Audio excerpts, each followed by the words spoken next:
Whatever you have to do, however long it takes, promise you'll find your way home. Protect the green place. It's time to take what's rightfully ours! Ready?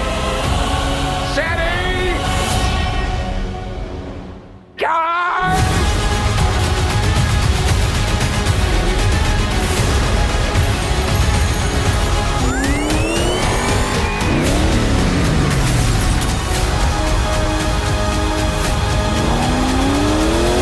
Remember me.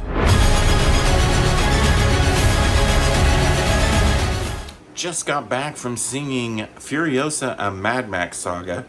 I don't know how I feel about that title. We could have just called it Furiosa.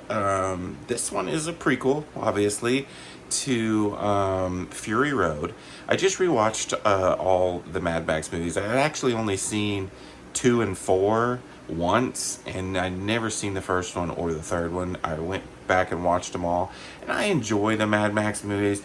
I am going to say in the past I have been known to call them slightly overrated. Some people consider Fury Road to be like one of the greatest action movies ever made. Same with The Road Warrior. I just don't really get that from these, but I will say on repeat viewing of Fury Road, I did really enjoy it, and I originally gave it a 4 out of 5, so I am not a Mad Max hater by any means. And this one, I felt a lot of the same things. Like, my complaints from all the movies has been there's not much story in these movies, and this follows suit with that. That would be a negative for me. There's not much story. I will say maybe the action wasn't quite as good as Fury Road, but there is some really cool action. This time you have Anya Taylor-Joy playing Furiosa, a younger Furiosa, instead of Charlize Theron. And she doesn't have a lot of dialogue, but I think she does play the character really well. And it was really cool getting her backstory and seeing how she becomes who she is in Fury Road. And a lot of this movie does take place on Fury Road. But for me, who really steals the show is Chris Hemsworth. He is really good in this movie, especially towards the end of the movie. He starts to put on kind of a show acting-wise, sides I've not seen of Chris Hemsworth before. And I think he was really, really good. Anya Taylor-Joy is good. There's a lot of really cool supporting cast. There's a lot of cool Easter eggs and things for people who are in love with the Mad Max saga. The music was really cool. Like the first 10 minutes, I was like, oh, this is really awesome. But then it kind of slows down a little bit.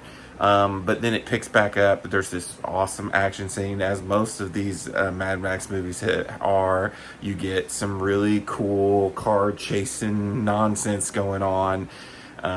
Visually, it's really good looking. I will say that this visually has almost a more modern feel than the last one, and really I thought Fury Road looked more modern. That's just because we're living in a digital age now, and there's more CG and things. You know, when you compare it to the older Max movies, of course it looks different, newer looking, and I could see some people not liking that, liking the old style look of the old films. But I just, you know, I don't know how you could really pull that off. I guess you could, but I don't know. I kind of like the way these movies look.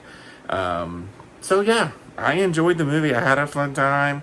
I will probably get it and add it to the collection and watch it again. But do I think it's the greatest thing ever? A lot like Fury Road. I think it is a fun action movie. And if you really like Mad Max, you're probably going to love this one too.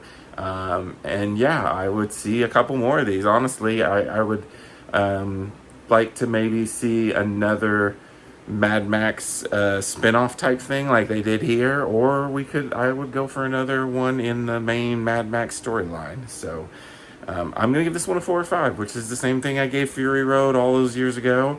I enjoyed it. What'd you guys think? Until next time, this is Randy Cage. Peace out.